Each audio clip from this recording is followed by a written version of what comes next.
For a long time, markets have been having two seemingly separate but big conversations, AI and sustainability. But what happens when those two conversations collide? There are two megatrends that most companies are still treating as completely separate issues, with separate teams, separate governance, and separate goals.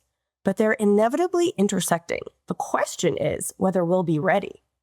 Today, we're diving into that, and we're looking at a new leadership imperative for companies that want to be resilient and relevant in the future.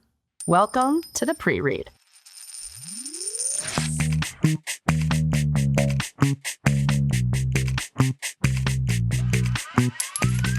Just like the slides you get before a big meeting, the pre-read prepares you, CFOs, and other executives for the next big thing. It's the global podcast where finance, sustainability, audit, and risk comes together in the C-suite.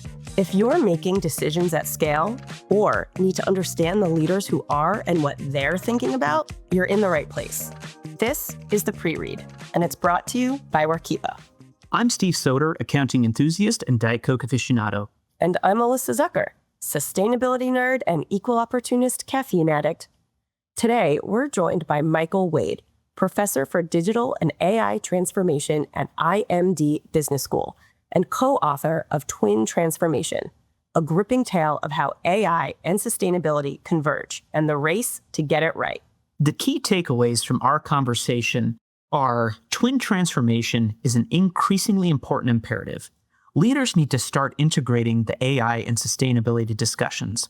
While some aspects are obviously different, considering these two in parallel can drive meaningful improvements in both resilience and competitiveness. And AI's environmental impact. AI has a huge environmental footprint across energy, water, materials, and resulting emissions. But when used strategically, AI can actually help reduce a company's negative environmental impact and even unlock new efficiencies. And last, focus on change management, not just technology. The biggest hurdle to this transformation isn't the tech itself, it's the people. Silos and status quo company culture are likely getting in your way. So now's the time to break down those barriers. All right, let's get to our conversation with Professor Mike Wade. We're joined today by Professor Mike Wade, Professor of Digital Strategy. Thanks so much for joining the show today, Mike. You're most welcome. I'm very happy to be here. So you've dedicated your career to the study of digital transformation, and you've authored many books on the subject. And your most recent book really focuses on this concept of twin transformation, which you position as a leadership imperative for companies that are seeking to remain competitive and resilient and relevant, quite frankly. And you do that by talking about integrating strategy of two really urgent imperatives kind of simultaneously. The first is harnessing the disruptive potential of AI. And then the second is responding meaningfully to this growing pressure of sustainability and really thinking about that holistically. So I don't know, give us the Cliff Notes versions. How can companies or how should companies be actually thinking about those two issues holistically and related to one another?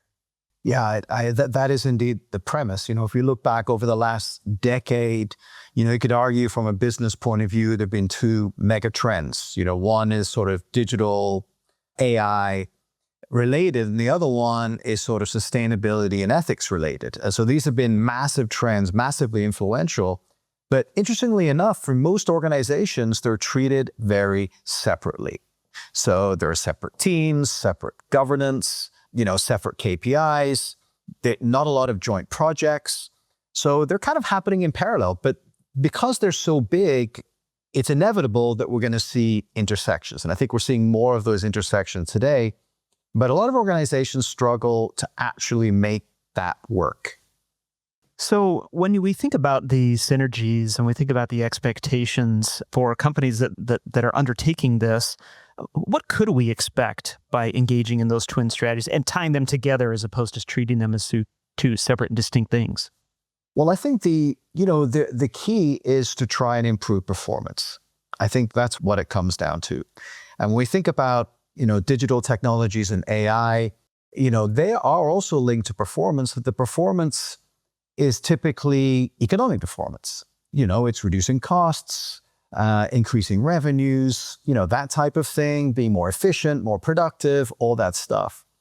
But you don't really think that often about the sustainability impact, how these technologies can actually help organizations be kinder to the environment and reduce their carbon emissions and so forth.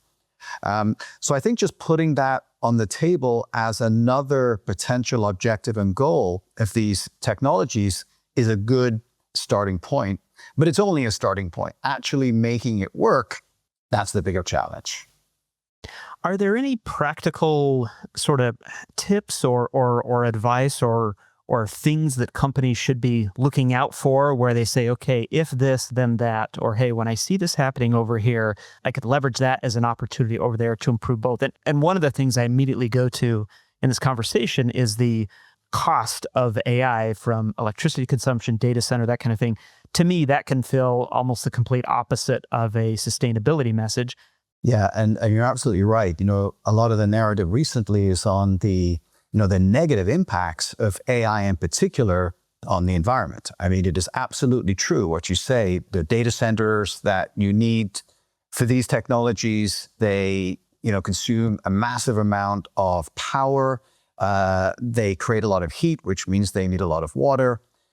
So the direct impact of these technologies is huge, and that needs to be reduced. There's data suggesting that around 6% of global greenhouse gas emissions are linked directly to, the ICT sector. So not just AI, but AI and other digital technologies. And that is huge. That needs to be reduced. There's no question about that.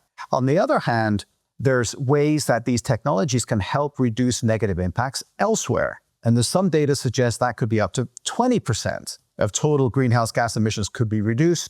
And we can talk if you're interested about how that could happen, but there's different mechanisms by way these technologies can actually reduce impacts. So it's possible in the future, if we treat this right, that the net impact of these technologies on the environment is positive, whereas I think today it's probably negative. Yeah, I see. And clearly that's going to require some intentional thinking by these organizations to be looking at both. Just a real quick follow-up, Mike. Are there any sectors that are best positioned to take advantage of that twin transformation? Yeah, clearly. So sectors that tend to, create a lot of environmental impact, right? So manufacturing, transportation, construction, these sectors that are huge contributors to impacts on the environment. Plus, they tend to also have a lot of data and information. So if you have those two things happening at the same time, you have, sectors that are creating a lot of impact, plus they're data rich. This is kind of a sweet spot for combining the power of AI and sustainability to create positive impacts. That makes a lot of sense, actually. I want to go back to something that you said before about the sustainability teams often operating, distinctly from the kind of tech teams that are driving digital transformation and AI. It makes sense, right? Even though they've been happening concurrently around the same time period, it's different background. It's different teams. These are folks that went to schools for different topics, came into the workforce in different domains. But I'm wondering, as you've spent time with industry, kind of interacting with both sides of the coin here, what's some of the corporate pushback that you've seen in integrating those two teams and their workflows and their data streams and their efforts? And maybe as a quick follow-up there, what teams are traditionally the hardest to kind of win over and unblock some of those obstacles or roadblocks that are hindering the successful execution of the twin transformation? Right. Alyssa, you're absolutely right. They often do come from very different backgrounds. You've got a sustainability team, which comes from one background, kind of speaks one language.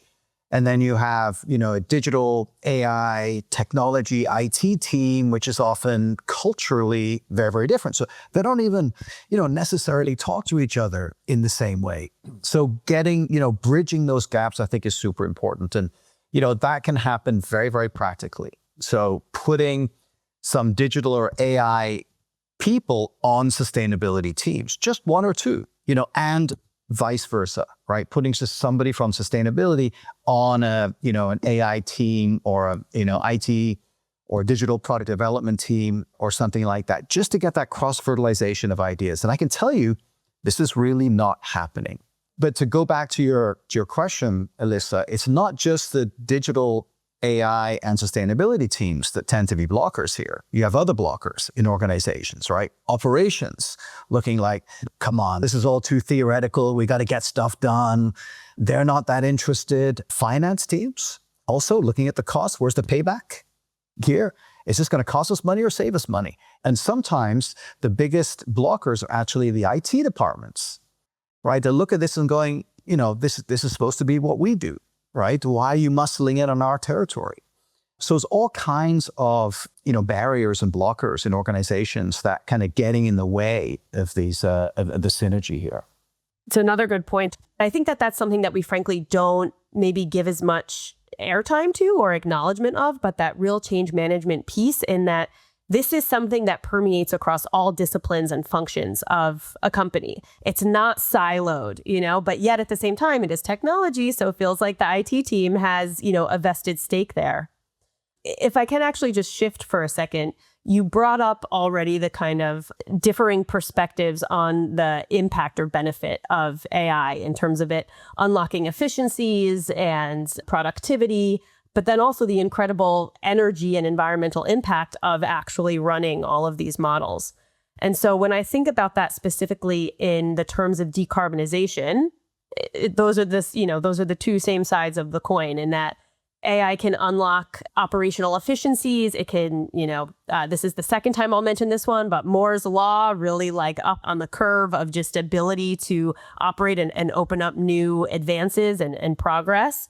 And so when you think about decarbonization, that's technology, that's operation. I mean, that's what we need to happen when you look at all the glide paths and decarbonization models. So much of it is technology that isn't scalable today, processes that aren't feasible today, but in due time, give it 5, 10, 15, et cetera years, and then it will be reasonable.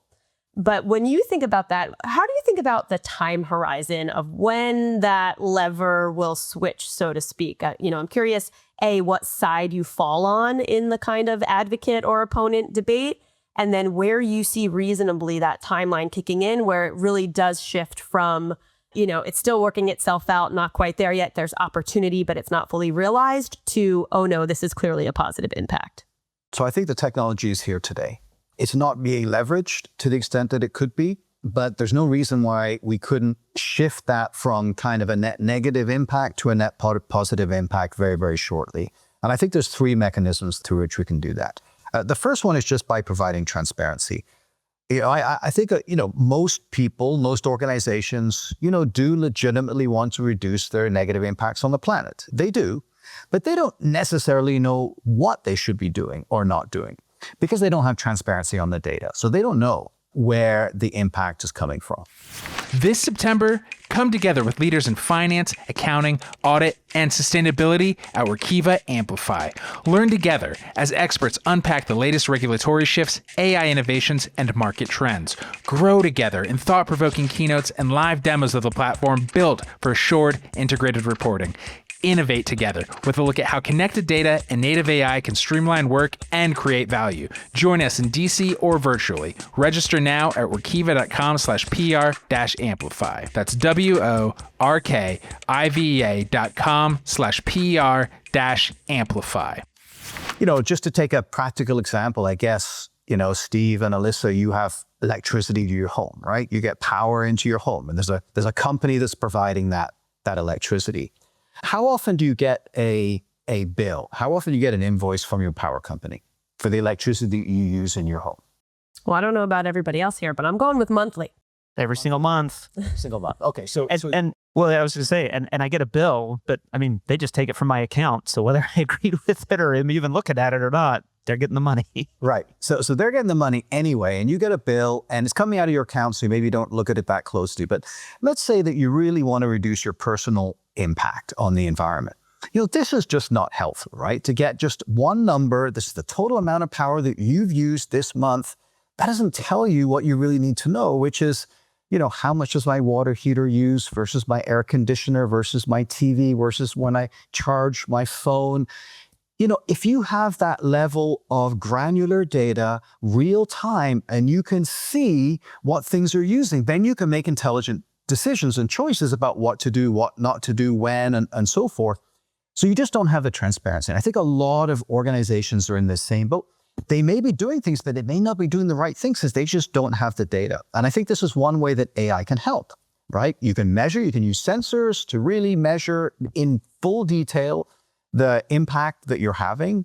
And then you can use AI to do analysis, and you can figure out ways to, reduce the impact without reducing performance. So I think that kind of transparency, that seeing better, is one way that the digital technologies and AI can help. But that's just visibility. That's just transparency. Then you've got to do something. And I think we also have lots of ways that AI and digital technologies can help reduce negative impacts. You could have smart sensors that not only sensing something, but you're also adjusting, so temperatures or lighting or something like this, preventative, predictive maintenance, digital twins. I mean, there's tons of ways. If you dematerialize something, you replace a physical thing with a digital version of that thing, it almost always reduces the impact. So that can be done. And then the third thing is to scale that. So it's not just, you doing it or me doing it or one of the listeners doing it. It's all of the listeners that are doing it, the thousands of people across an industry like transportation or construction or agriculture. When you can link up machines with satellites, across hundreds or thousands of sites, then you can really see a massive, massive difference. So if we could just do that, and scale it today, I think we can make a massive impact. All right, so we've got our playbook there. It's a 1, 2, 3 punch. Now we just have to go ahead and execute on it. But no, it actually resonates with me a lot what you've said about the impact of scale, because when you also think about industries driving progress collectively, that's what it requires, right? Whether it's working with your supply chain, whether it's, driving a new data source or, technology, it's the widespread use and application that it's not just one company benefiting from it and progressing and moving forward, but then doing that at scale across industries that really can move full sectors, forward in their own technology advancements and ability to operate more efficiently. This has been such a great convo. Thank you so much for joining us. As a final point, if you could give leaders kind of one practical action to facilitate the transformation, to start on the 1, 2, 3 punch, would it be the sensors and the visibility, or what would it be where they could get started today? So I think you start with things that are achievable in a 3-month horizon. A lot of these projects are, much longer term projects, and, organizations, they lose momentum on those, and it's hard to sustain the interest. Especially, considering the fact that the global situation is so uncertain at the moment. But I think you start with simple things. Maybe start internally to try and reduce energy use in an office or a factory. Set a clear target that can be achievable. Show the benefit, and then that creates momentum for more things down the road. I will maybe come back to something, Alyssa, that you mentioned earlier. It's the importance of change management. So there's the technical side of this, but I think to really make it work at scale in these complex organizations, it really has to be seen as a change management challenge. So in the book that you referenced earlier, Twin Transformation, instead of writing it as a traditional textbook, of which I've done in the past, we wrote it as a business novel. So basically the book is written around these characters who are trying to kind of, make this thing happen in a very traditional company with a lot of resistance. You've got an AI person, you've got a sustainability person that don't speak the same language, that don't really understand each other, now have to work together and integrate their teams. And, the whole thing is around change management. And unless you can kind of get those people, processes, culture, incentives, all that kind of fuzzy stuff, unless you can line that up, it doesn't matter how great the technology is, it's probably not going to give you the impact that you want. Well, it's been such a great conversation. And I would just point out, actually, since you brought it up, I loved that you did that in the book. I remember the first time reading The Goal, The Theory of Constraints by Eliyahu Goldratt, and that was a novel, and it was really interesting, and there was a little bit of romance and a little bit of drama. I know that sounds weird because it's a business book, but it was really, really engaging, and I love the approach that you took. Professor Michael Wade, thank you so much for the insights. Thank you so much for joining, giving us a lot to think about, and I think a lot of actionable advice for our listeners. Thank you again. You're welcome. It's been a pleasure. Half of accounting and finance professionals say AI helps them quickly consume data and tackle time-consuming tasks, according to new research from Workiva. Don't get left behind. AI isn't just for tech demos. Today, it can draft earnings narratives, flag risks, benchmark ESG disclosures, and even prep your next board meeting, if you know where to look. Start with 9 ways the Office of the CFO should use AI right now at workiva.com/PR-CFOAI. See where AI is already working and how to make it work for you. That's workiva.com/PR-CFOAI. Thank you again to Professor Mike Wade, and thanks for joining us on the pre-read, brought to you by Workiva, developer of the world's only unified platform for financial reporting, sustainability, audit, and risk. We've got more insights and hot takes coming your way. So be sure to follow or subscribe on Apple, Spotify, YouTube, or wherever you get your edge. And if you like the show, leave a review, send it to someone you love, or just shout it out on your next team call. We'll be back soon. Until then, go lead it like you mean it.